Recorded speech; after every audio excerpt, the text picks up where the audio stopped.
Breaking news पहले देखिए। चीन के खिलाफ जंग के लिए तैयार है भारत। 12,000 फीट की ऊंचाई पर पूरी तैयारी चल रही है। ठंड में भी युद्ध के लिए जवान तैयार है।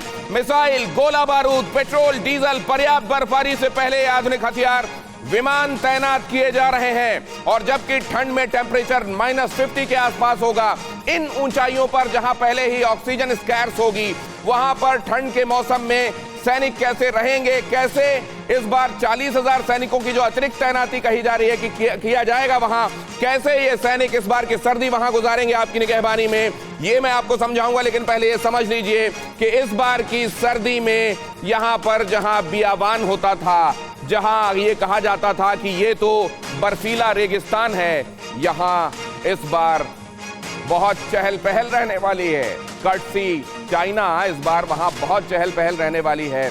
और इस बार चीन को हिंदुस्तानी सैनिक सर्दी में भी गर्मी का एहसास कराने वाले हैं। कैसे, वो मैं अब आपको दिखाता हूं। असल में इसकी तैयारियां पहले ही शुरू कर दी गई थी। यह कहा जा रहा था कि इस बार चीन जिस तरीके के तेवरों और अंदाज में दिखाई दे रहा है, वो जाहिर है एक लंबे स्टैंड ऑफ के लिए हिंदुस्तान को उकसा रहा है। और हिंदुस्तान ने इस चुनौती को स्वीकार किया है। लॉन्ग हॉल के लिए हिंदुस्तान तैयार हो गया है। और अब अगर आप देखें तो यहां पर आप समझ जाएंगे कि क्या हो रहा है। LAC पर चीन के खिलाफ पूरी तरीके से तैयारी चल रही है। अक्टूबर नवंबर में LAC पर डटे रहेंगे सैनिक। -40 डिग्री के आसपास टेंपरेचर रहेगा। फॉरवर्ड पोस्ट के सैनिकों के लिए खास इंतजाम किए गए हैं। यहां जो टेंट दिखाई दे रहे हैं आपको, ये विशेष रूप से बनाए गए टेंट्स हैं, जिसमें एक तरह का टेंट जो होगा वो कई सारे सैनिकों को अकोमोडेट करने के लिए होगा, और कुछ कदरन छोटे होंगे, कंपैरेटिवली छोटे टेंट्स होंगे। और ये दोनों ही तरह के टेंट्स जो हैं ये इस लिहाज से बनाए गए हैं कि इस फ्रीजिंग टेम्परेचर को वहां पर सैनिक आसानी से बर्दाश्त कर सकें और सरहद की निगहबानी कर सकें।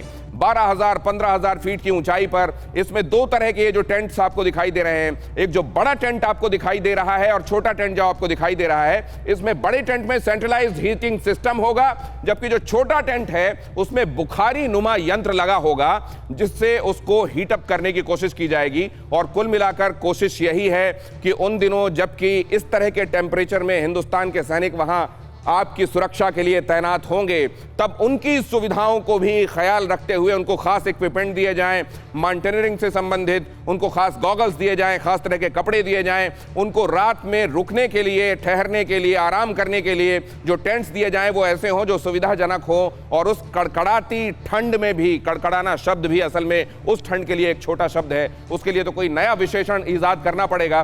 कैसे हम ये कर सकते हैं, ये सुनिश्चित किया जा रहा है।